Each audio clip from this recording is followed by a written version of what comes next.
Kyoto Province, 1638. In the courtyard of the Shogunji Temple, a man collapsed. His name was Daichi. He was 32 years old. He had won 27 duels. He had trained under 3 masters. He had studied swordsmanship since he was 8 years old. By every measure, he should have been at the peak of his power. Instead, he lay face down in the dirt, bokken fallen from his hand, chest heaving, unable to rise.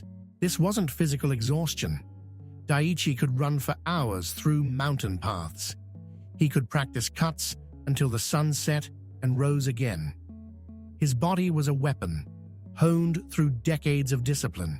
No, this was something deeper, something that no amount of rest could cure. Every morning when he woke, before his eyes even opened, he felt it. A heaviness in his chest, a weight pressing down on his spirit. The thought of picking up his sword filled him with dread, rather than purpose. His teacher, Master Genzai, stood over him, wooden sword in hand, face unreadable. "Get up, Daichi," Daichi tried. His arms shook. His legs refused to obey. "I can't, Master. I don't have anything left." The other students watched in silence, some with pity, some with confusion. How could Daichi, who had defeated men twice his size, who had once fought from dawn until dusk without pause, be unable to stand after a simple training session? Master Gensai knelt beside him. When he spoke, his voice was quiet enough that only Daichi could hear. "You're not tired because you've trained too hard. You're tired because you've been fighting yourself for years. And that is a war no one can win." Chapter 1. The Weight of Excellence. Daichi's exhaustion hadn't appeared overnight. It had been building for years, so gradually that he hadn't noticed the slow theft of his spirit. He remembered being a child, picking up his first wooden sword. The joy of it, the pure, unfiltered excitement of movement. Back then, every swing was discovery. Every stance was play. There was no pressure, no expectation, just the simple pleasure of being present with the blade. But somewhere along the way, that changed. It started when he won his first real duel at 16. The praise that followed, the recognition, the way people looked at him differently. Suddenly, he wasn't just Daichi, he was Daichi, the promising swordsman. And with that label came expectations. So he trained harder, won more duels, earned a reputation. Each victory fed the need for the next. Each success raised the bar higher. He told himself this was discipline. This was the warrior's path. But the truth he couldn't admit even to himself, was that he was terrified. Terrified of losing. Terrified of disappointing those who believed in him. Terrified of discovering he wasn't as good as everyone thought. So he pushed himself relentlessly. While other students rested, he practiced. While others laughed and drank sake, he meditated on form. He turned his body into iron through sheer force of will. And it worked. For a while. By his late 20s, his reputation had spread throughout the province. Challengers came from distant towns to test themselves against him. He defeated them all. 27 duels, 27 victories. Some were close, some were easy. But he won every single one. Yet each victory felt emptier than the last. After his 27th duel, as his opponent bowed in defeat and the crowd cheered, Daichi felt nothing. No joy, no satisfaction. Just a hollow ache in his chest, and the immediate thought, when is the next challenge? What if I'm not ready? That night, he couldn't sleep. He lay awake, mind racing through techniques, analyzing his performance, cataloging his mistakes. When he finally drifted off near dawn, he dreamed of fighting. Endless opponents, one after another, his arms growing heavier with each swing until the sword felt like it weighed 1,000 pounds. He woke exhausted, and that's how every day felt now. like carrying a 1,000-pound sword from the moment he opened his eyes until he collapsed at night. The morning he fell in the courtyard, he had woken before sunrise, as always, sat in meditation, as always, performed his morning kata, as always. But when Master Gensai called for sparring practice, something inside Daichi simply gave out. His mind said move. His body didn't respond. It was as if the connection between intention and action had been severed. He raised his bokken to block an incoming strike from his training partner, and his arms just stopped, dropped. The wooden blade slipped from his fingers, and then he was on the ground, unable to rise, while his mind screamed at his body to get up, to not show weakness, to not fail. But his body had nothing left to give.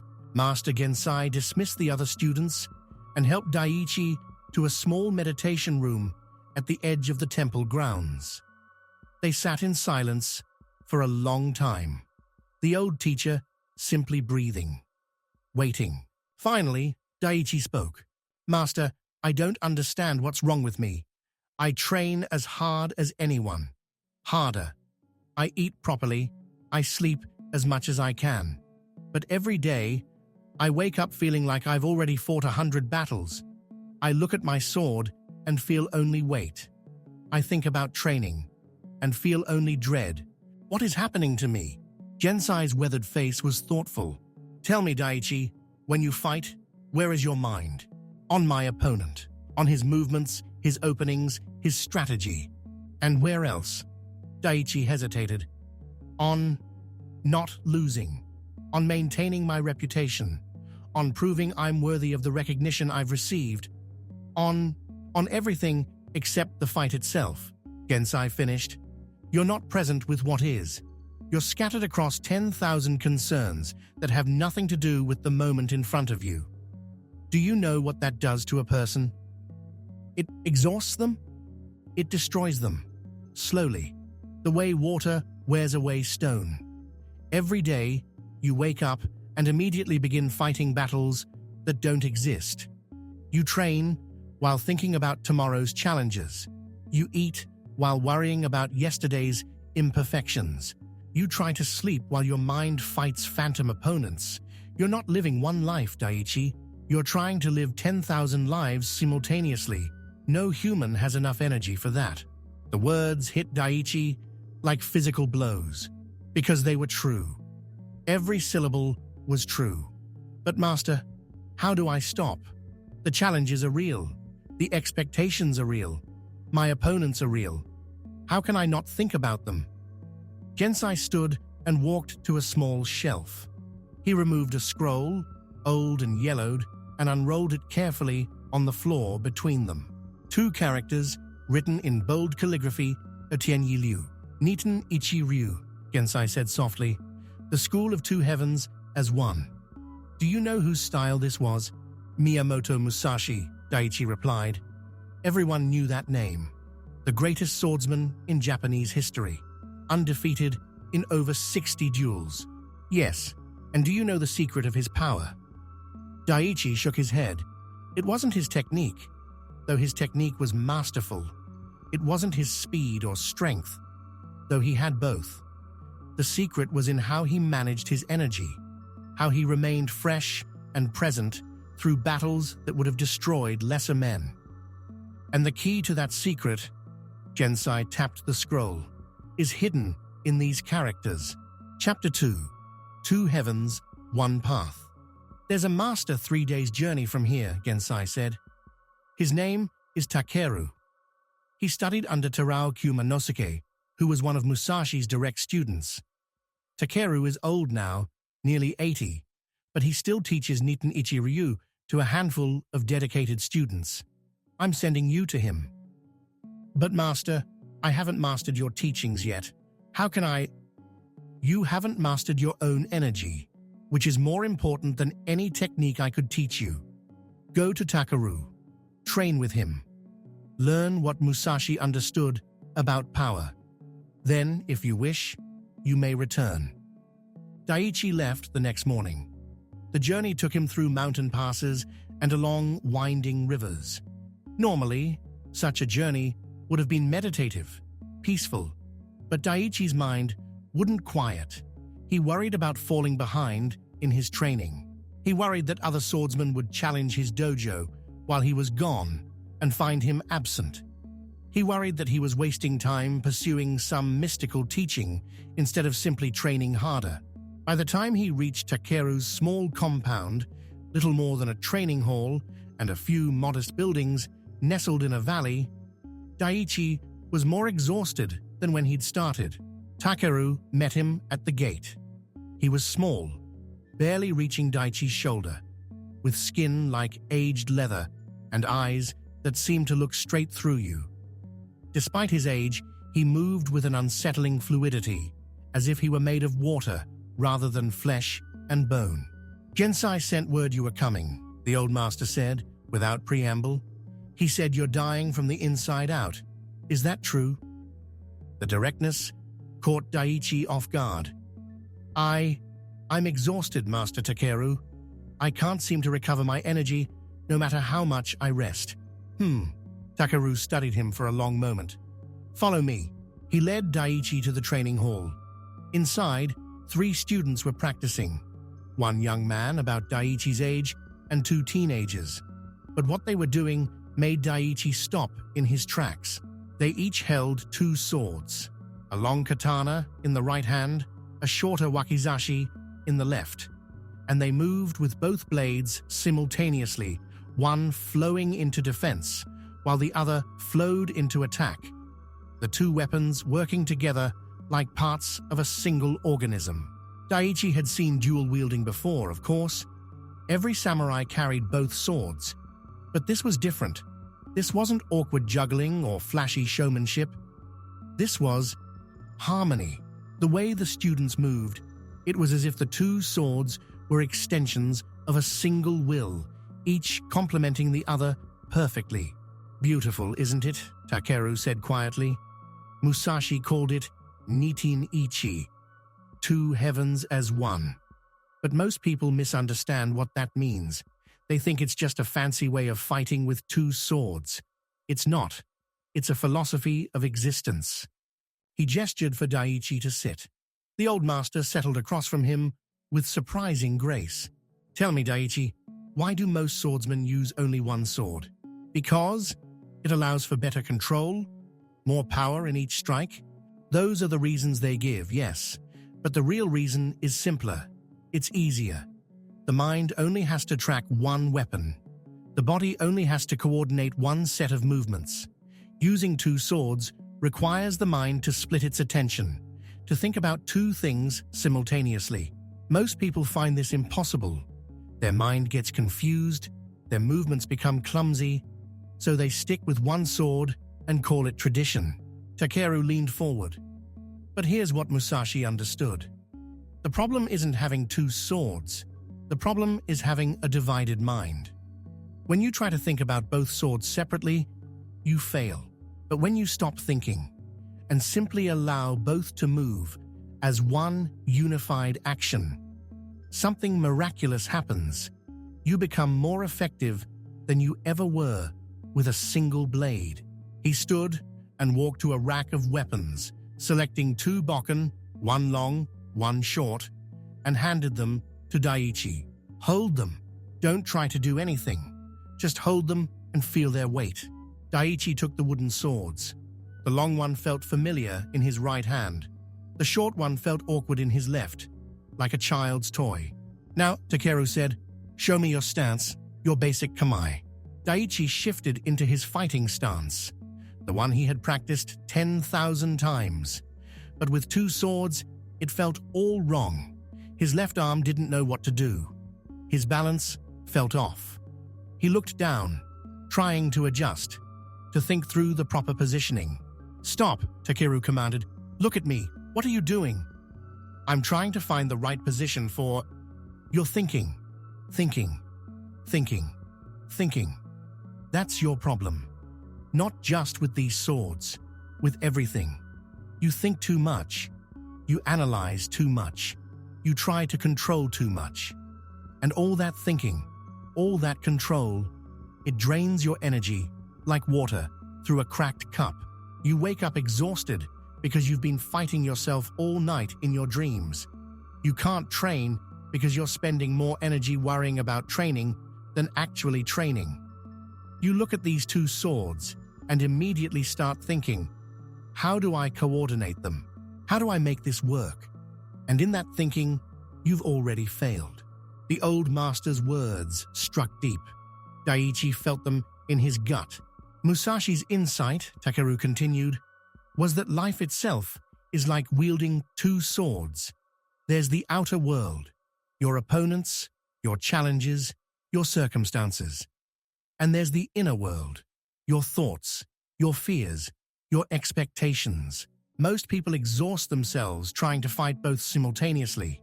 They're parrying an attack while also battling their own anxiety about the attack. They're pursuing a goal while also fighting their own doubt about achieving it.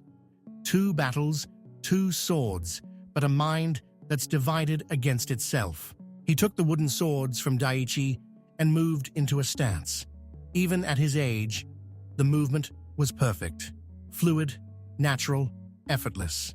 In Nitin Ichi-ryu, we train both swords until they move as one unified action. The right hand doesn't think about attacking while the left thinks about defending. They simply move together, each supporting the other. No internal conflict, no wasted energy. And once you understand this with two physical swords, you begin to understand it about life. The outer challenge and your inner response become one unified action. No resistance, no division, no exhaustion. He lowered the swords and looked at Daichi with those penetrating eyes.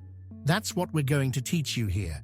Not just how to fight with two swords, how to live as one unified being, how to move through life without constant internal warfare, how to have energy that doesn't deplete because you're not spending half of it fighting yourself. Daichi felt something shift in his chest. Hope, maybe, or recognition of a truth he'd always sensed, but never articulated. How long will it take? He asked. Takeru smiled. For some, a lifetime. For others, a moment. It depends on how willing you are to stop exhausting yourself. Chapter 3. The Curriculum of Stillness. The training began the next morning, but not in the way Daichi expected. Takeru led him to the hall before dawn. No other students were present.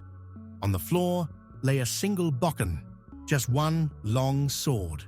But master, I thought I was here to learn the two-sword style. You are. But Musashi understood something crucial. Before you can wield two swords without conflict, you must master wielding one sword without internal resistance. Sit. They sat facing each other in the dim pre-dawn light. The curriculum of Nitin Ichi-ryu has a specific order, Takeru explained. First, Tachi Seiho, 12 techniques with the long sword alone. Then Kodachi Seiho, 7 techniques with the short sword. Only after mastering these do you learn Nito Seiho, the 5 techniques where both swords move as one. Do you know why this order? Daichi shook his head. Because before you can unify 2 weapons, you must unify 1 weapon with yourself. And before you can unify 1 weapon with yourself, you must unify yourself with yourself. He gestured to the single bokken. Pick it up. Show me your basic overhead cut. Daichi stood, took the wooden sword, and executed a textbook overhead strike. Perfect form. Textbook technique. Again, Takeru said. Daichi repeated the cut. Then again, and again. After the 10th repetition, Takeru spoke. Tell me what you're thinking as you cut. I'm thinking about maintaining proper form, keeping my grip correct, ensuring the angle of the blade. Stop. Put down the sword. Daichi lowered the bokken, confused. Do you know what Musashi wrote in the Book of 5 Rings? He wrote, when you appreciate the power of nature, knowing the rhythm of any situation, you will be able to hit the enemy naturally and strike naturally. Naturally. Not through thinking, not through analysis. Naturally. Like water flowing downhill, like a bird taking flight. No internal commentary, no self-monitoring, just pure action. Takaru stood and took the sword from Daichi's hand. Watch. The old master raised the bokken overhead. For a moment, he was completely still. Then the sword fell. Not pushed, not forced, just released. It fell with the pure inevitability of gravity, cutting the air with a sound like tearing silk. At the precise moment needed, Takeru's body shifted, his hips rotated, his feet moved, and the blade stopped exactly where it needed to stop. It was the same technique Daichi had performed, but it was completely different. Takeru's cut had been effortless, empty of strain, full of power, precisely because it contained no resistance. "That is Mushin," Takeru said, returning to his seat. "No mind, or more accurately, a mind so still that thought and action are no longer separate. When you cut, you were thinking about cutting. I cut, and there was only cutting. Can you feel the difference?" Daichi could. It was the difference between swimming against a current and swimming with it. The difference between clenching a fist and letting a hand naturally close. The same action, but one cost tremendous energy. The other cost almost nothing. "For the next month," Takeru said, "you will practice only one thing. This cut. Overhead cut, 1,000 repetitions, morning and evening. But you will practice it differently than you've practiced anything before. You will not try to make it perfect. You will not monitor your form. You will not think about doing it correctly. Instead, before each cut, you will take 3 breaths. With each breath, you will release 1 layer of trying. First breath, release the need to impress. Second breath, release the need to be correct. Third breath, release the need to control the outcome. Then, from that empty space, you will let the cut happen. But master, won't that make my technique worse? How can I improve without focusing on proper form?" Takeru's eyes sparkled with something between amusement and compassion. "Your technique is already good, Daichi. Your problem isn't bad technique. Your problem is that you're strangling your technique with effort. You're like a man trying to swim while holding rocks. I'm not asking you to forget technique. I'm asking you to stop drowning it in self-consciousness. The form is already in your body after years of practice. Stop interfering with it and let it emerge." Chapter 4. The Science Hidden in Tradition. For 2 weeks, Daichi practiced the overhead cut. 1,000 times in the morning, 1,000 times in the evening, 3 breaths before each cut. Release, release, release. Then, let the sword fall. The first few days were torture. His mind rebelled. "This is stupid. I'm wasting time. I should be learning new techniques, sparring, preparing for challenges." Every cut felt forced, effortful, wrong. He couldn't find that effortless quality Takeru had demonstrated. But around day 10, something shifted. He was in the middle of his morning practice, exhausted, covered in sweat, when he suddenly stopped caring. Not in a defeated way, in a free way. He stopped caring if the cut was perfect, stopped caring if he was improving, stopped caring what Takeru thought. He took his 3 breaths, and for the first time, something actually released. The sword rose, the sword fell, his body moved, but it felt like it was happening on its own, without his direction.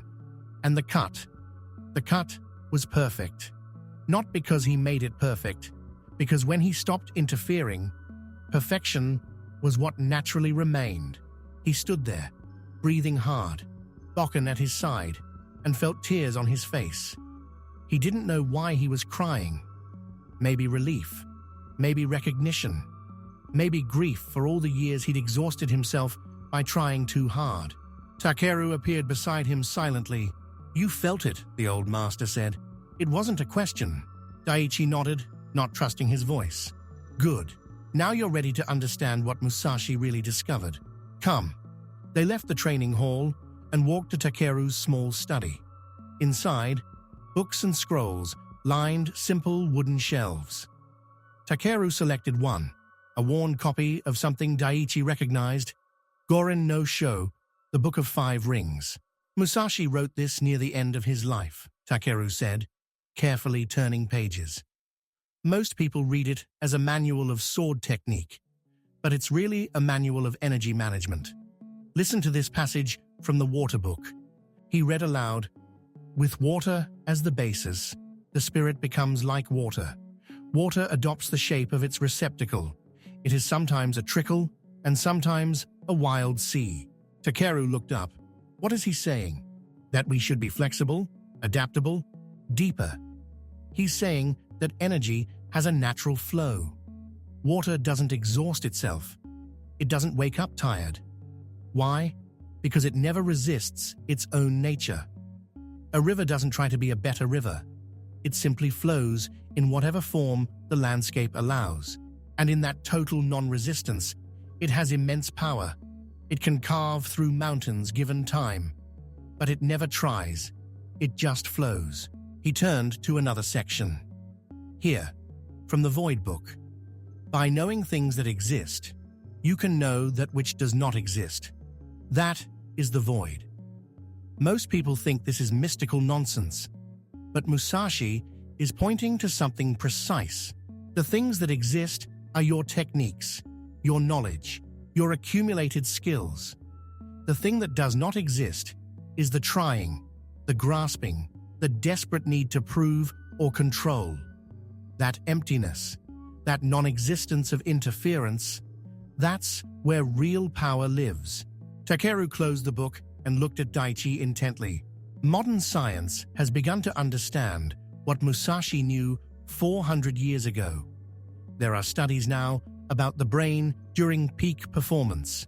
Athletes, musicians, fighters in the moment of perfect action. And do you know what they find? During peak performance, parts of the brain actually shut down. Not because the person is less focused, but because they're so deeply focused that conscious thought becomes unnecessary. The brain achieves what they call a flow state. Complete absorption in the task. No self-consciousness, no internal commentary. Just pure action. He stood and moved to a small diagram on his wall, a simple drawing of a human head with various regions marked. The prefrontal cortex, the part of your brain that plans and worries and second guesses, it goes quiet during flow. Your amygdala, the fear center, its activity decreases. Meanwhile, the motor cortex, the part that actually executes movement, becomes more active and more efficient. Your brain literally reorganizes itself to support effortless action. This is what they call neuroplasticity, the brain's ability to change its own structure based on experience. Takeru turned back to Daichi. When you trained the way you did before, with constant self-monitoring, constant tension, constant fear, you were literally training your brain to resist. You were strengthening the parts that second-guess and worry, weakening the parts that simply act. Every day, you carved those pathways deeper. No wonder you were exhausted. You were training yourself into a prison of overthinking. But when you practice the way we're practicing here, with release, with allowing, with trust in what your body already knows, you're training a completely different pathway. You're teaching your brain that action doesn't require struggle, that performance doesn't require tension, that excellence can emerge from stillness rather than force. Daichi felt his understanding deepen. This wasn't just philosophy, this was physiology, neurology, real measurable change happening in his body and brain. How long does it take, he asked, to retrain the brain this way? Takeru smiled. Musashi fought over 60 duels and won them all. He developed Niten Ichi-ryu over decades. He wrote the Book of Five Rings when he was nearly 60. So it can take a lifetime, but it can also happen in an instant, because it's not about learning something new. It's about unlearning something old. It's about releasing a habit that's exhausting you. And that can happen the moment you stop gripping so tightly and let go. Chapter 5. Two Swords, One Mind. After 6 weeks of training with the single long sword, Takeru called Daichi to the hall one morning and handed him a shorter bokken to hold in his left hand. "Now," the old master said, "we begin Kodachi Seiho, the short sword techniques." But immediately, Daichi felt his old patterns return. With this new weapon in his hand, his mind started racing. How do I coordinate this? What if I'm not ambidextrous enough? Should I practice with my left hand more? Maybe I should. "Stop," Takeru said softly. "Can you feel what just happened?" Daichi nodded, embarrassed. "Good. That awareness itself is progress. Before, you would have gotten lost in that thinking for hours without noticing. Now, you caught it immediately. That's the first stage of change. Awareness. The second stage is choice. Can you choose right now to release that grasping?" Daichi took a breath, then another. Let go of the need to control. Let go of the need to be good at this. Let go, let go, let go. The short sword remained awkward in his hand, but the tightness in his chest eased. "Better," Takeru said. "Now forget about coordinating anything. For the next month, when you practice with the long sword, the short sword hangs at your side. When you practice with the short sword, the long sword rests against the wall. They don't interact yet. First, your body must learn that both hands can carry power independently. Do you understand?" Daichi did, and he didn't, but he trusted. The training continued. Each morning, long sword. Each evening, short sword. At first, the short sword felt like a joke. Too small, too light, ineffective. But Takeru showed him how Musashi used it, not to overpower, but to deflect, to redirect, to create openings. The short sword was defensive where the long sword was offensive, soft where the other was hard. Yin to yang. After a month, Takeru had Daichi hold both simultaneously for the first time. "Don't try to use them together yet," the master instructed. "Just hold them. Feel their weight. Let your body adjust to carrying both. Walk around the hall with them. Sit with them. Sleep with them beside you if you want. Let them become natural extensions of your hands before we ask them to dance together." This felt strange, even silly. Daichi walking laps around the training hall, just holding two wooden swords, doing nothing with them. But he followed instructions, and gradually, imperceptibly, something changed. The weight that had felt awkward became familiar. His left hand, which had felt weak and clumsy, began to strengthen. His shoulders adjusted. His center of balance shifted to accommodate both blades. Then came the day Takeru taught him Nito Seiho, the 5 forms where both swords move together. The first form was called Suigetsu, Water Moon, a synchronized attack where the long sword strikes high while the short sword guards low. Takeru demonstrated it, and Daichi saw immediately why Musashi called his school Two Heavens as One. It wasn't two separate actions happening simultaneously. It was one action expressed through two instruments, like a bird using both wings to fly. You wouldn't say the right wing and left wing are doing different things. They're doing one thing: flying. Learning these forms was hard, harder than anything Daichi had attempted before. His brain wanted to control each sword separately, which made everything awkward and forced. But now, he had tools. The 3 breaths. The practice of release. The understanding that perfection emerges from non-resistance rather than force. So he practiced. 3 breaths before each form. Release, release, release. Then let it happen. Some days were better than others. Some days he found the flow easily. Other days he struggled with old patterns of trying too hard. But slowly, over weeks and then months, something remarkable occurred. The 2 swords began to move as one. Not because he forced them to coordinate, but because when he released the trying, his body naturally unified their action. It was as if his hands knew what to do when his mind stopped interfering. And with this unification came energy. Real energy. The kind he hadn't felt in years. Daichi realized that his entire life he'd been fighting himself.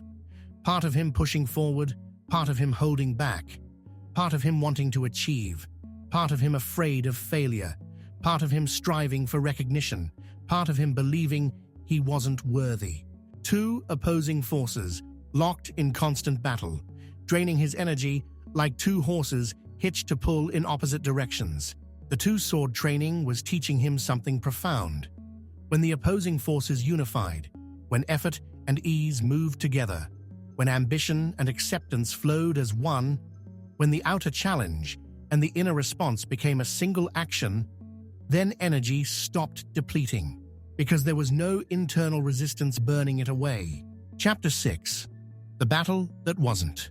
After 9 months with Master Takeru, word reached the compound that a renowned swordsman named Kenta had arrived in the nearby town. He had heard of Daichi's reputation and was challenging him to a duel. Daichi's first thought was the old, familiar anxiety. But something was different now. The anxiety arose. It was there, undeniable. But it didn't consume him. He observed it the way he might observe clouds passing through the sky, present but not controlling. Takeru found him standing at the edge of the compound, looking toward the town. "You've heard about the challenge," the old master said. "Yes. Will you accept?" Daichi turned. "I don't know, master. When I came here, I would have accepted immediately, desperately even, to prove myself, to maintain my reputation, to avoid the shame of refusing. But now, I don't feel that desperation, and yet refusing doesn't feel right either. I'm not afraid of the duel. I'm just not compelled by it." Takeru nodded thoughtfully. "This is good. This is the beginning of wisdom. The true warrior doesn't seek battle, but neither does he avoid it. He simply responds to what's in front of him without the distortion of fear or ego. So I'll ask you again. Will you accept?" Daichi looked inward, past the anxiety, past the old patterns of needing to prove something, down to the quiet place that Niiten Ichiryu had taught him to access. And from that place, the answer was clear. Yes, not to prove anything, not to win. But because this man has traveled far to test himself, and to refuse would be incomplete somehow, like leaving a question unfinished. Then go and show him what you've learned here. The duel was set for the following day, at dawn, in a clearing near the town. When Daichi arrived, a small crowd had gathered. Locals and travelers, drawn by the reputation of both fighters. Kenta stood in the center, a tall man with hard eyes and the muscled frame of someone who had trained for combat his entire life. Traditional etiquette was observed. Both men bowed. The rules were stated. Wooden swords, first to land 3 clean strikes wins. The duel ends immediately if blood is drawn. Daichi noticed something interesting. He felt completely calm.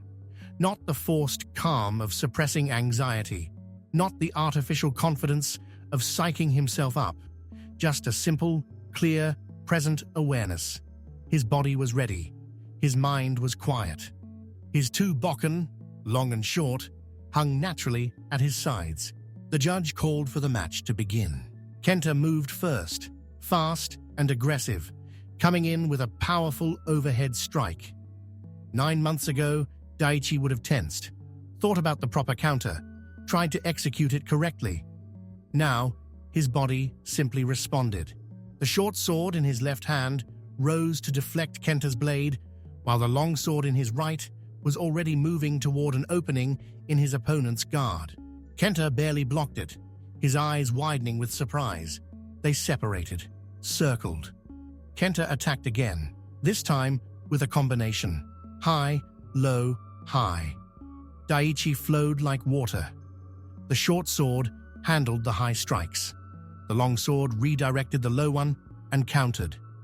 Again, Kenta blocked, but just barely. The crowd murmured. This wasn't the kind of duel they were used to seeing. Two men hammering at each other with force and determination. This was something else. One man attacking with conventional skill and power, the other responding with an almost supernatural fluidity. It was like watching someone fight a river. On Kenta's next attack, Daichi didn't block. He didn't need to. His body simply wasn't where the strike was aimed. He had moved, not away, but into a position where Kenta's power worked against him. The long sword tapped Kenta's ribs. First point. They reset. Kenta's face showed confusion now and frustration. He attacked more aggressively, trying to overpower this strange, flowing defense. But the more force he used, the more easily Daichi redirected it. Second point. Third point came moments later. Not because Daichi was faster or stronger, but because he was unified. Mind, body, inner and outer, moving as one seamless action, while Kenta was divided, fighting both Daichi and his own growing frustration. When the judge called the match, Daichi felt no triumph, no pride, just a quiet recognition that something old had fallen away and something new had emerged. Kenta approached, bowing deeply. His eyes held no shame, only genuine curiosity. "What was that?" he asked. "I've faced many opponents. I've never felt like I was fighting. Nothing. It was as if you weren't resisting. But somehow, you were completely in control." Daichi smiled. "I wasn't in control. That's the point. I just stopped fighting myself. And when I did, I stopped being something you could push against. The style is called Niten Ichiryu, the School of Two Heavens as one. Could you teach me? I'm not qualified to teach, but I know someone who is." Chapter 7. The Return. Daichi stayed with Master Takeru for another 3 months, deepening his practice. But eventually, the time came to leave. Not because his training was complete. Takeru made clear that the training of Nitenichi Ryu was lifelong, but because understanding had taken root, and now it needed to be lived in the world. On his last day, Takeru gave him a gift, 2 bokken, 1 long and 1 short, carved by the old master's own hand. Musashi wrote in the Dokudo his final work, "Accept everything just the way it is. Not with resignation, with recognition. When you accept what is, when you stop fighting reality, you align yourself with the fundamental energy of existence. And that energy is infinite. It never runs out because you're no longer spending it on internal warfare." Daichi bowed deeply. "Thank you, Master, for showing me that I wasn't tired from doing too much. I was tired from resisting too much." The journey back to his home dojo took 3 days. But this time, Daichi didn't worry about what he'd find when he returned. Didn't rehearse conversations or imagine scenarios. He simply walked, present with each step, allowing each moment to be what it was. When he arrived, Master Gensai was waiting. The old teacher looked at Daichi for a long moment, then smiled. Not with satisfaction, but with recognition. "You're different," Gensai said. "I'm the same," Daichi replied. "I've just stopped fighting myself." "Will you share what you learned?" Over the following months, Daichi began teaching what Takeru had taught him. Not the 2 sword techniques, not yet, he wasn't qualified for that, but the principle beneath them. The understanding that exhaustion comes not from effort, but from division. From trying to move in 2 directions at once. From pushing forward while simultaneously holding back. Some students understood immediately. Others resisted, too attached to their old ways of forcing results. But those who truly practiced the 3 breaths, the release, the trust in what already exists, they changed. Their techniques improved not because they tried harder, but because they stopped interfering with their own natural skill. Their energy increased not because they rested more, but because they stopped burning it in internal conflicts. And Daichi himself? He still trained daily, still faced challenges, still experienced difficult moments. But the exhaustion that had nearly destroyed him never returned, because he understood now, deep in his bones, what Musashi had understood centuries before. The secret to infinite energy isn't doing more. It's being more unified. It's letting your two swords, outer action and inner state, move as one heaven. Today, you might not carry a katana and wakizashi. You probably won't face sword duels at dawn. But you are fighting multiple battles simultaneously. Career demands and family responsibilities, ambition and self-doubt, the need to succeed and the fear of failure, the pressure to improve and the exhaustion of trying. You wake up tired not because you worked too hard yesterday. You wake up tired because part of you is pulling east while another part is pulling west. You're trying to move forward while simultaneously holding yourself back. You're wielding two swords, your outer circumstances and your inner reactions, but they're fighting each other instead of flowing together. This is why Musashi's teaching isn't historical curiosity. It's direct instruction for today. The mechanics are different. The principle is identical. Modern neuroscience confirms what the samurai discovered through experience. When your mind stops fighting itself, your brain enters what researchers call a flow state, or optimal performance zone. The prefrontal cortex, which constantly monitors and second-guesses, quiets down. The parts that actually execute action become more efficient. Neural pathways strengthen that support unified action rather than internal conflict. This isn't mysticism, it's neuroplasticity, your brain's ability to rewire itself based on how you use it. Every time you practice releasing the trying and allowing the action, you're literally building new neural pathways.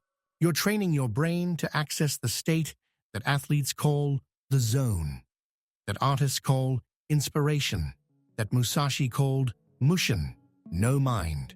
But here's what nobody tells you. You can't think your way into this state. You have to train your way into it. Just like you can't understand swimming by reading about it. You can't understand this unified state by analyzing it. You have to practice it daily, consistently, with patience. The curriculum is simple. First, notice the division. Notice when you're trying to do one thing while simultaneously fighting yourself about doing it. Notice when part of you is pushing forward while another part is holding back. Just notice.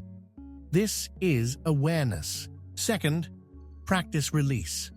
Not once, not when you feel like it, but as a daily discipline. 3 breaths before any important action. Release the need to impress. Release the need to control the outcome. Release the need to prove anything. Then act from whatever remains. Third, trust the process. You won't see immediate results. Some days will feel like progress. Others will feel like regression. But if you keep practicing, if you keep releasing the trying and allowing the action, slowly, imperceptibly, you'll change. The 2 swords of your life will begin to move as one. And when they do, something remarkable happens. You discover energy you didn't know you had. Not because you're working harder, because you've stopped exhausting yourself through internal warfare. This is what Niiten Ichiryu really teaches. This is what Musashi really discovered. This is the secret that transformed an exhausted warrior named Daichi. 2 heavens as one. 2 swords that flow together. A life where effort and ease dance rather than fight. The path is ancient. The principle is timeless. The application is now. Will you pick up both swords? Will you stop dividing yourself and discover what unified action feels like? Will you train not just your body, but the very structure of your mind? The dojo is everywhere. The training begins now.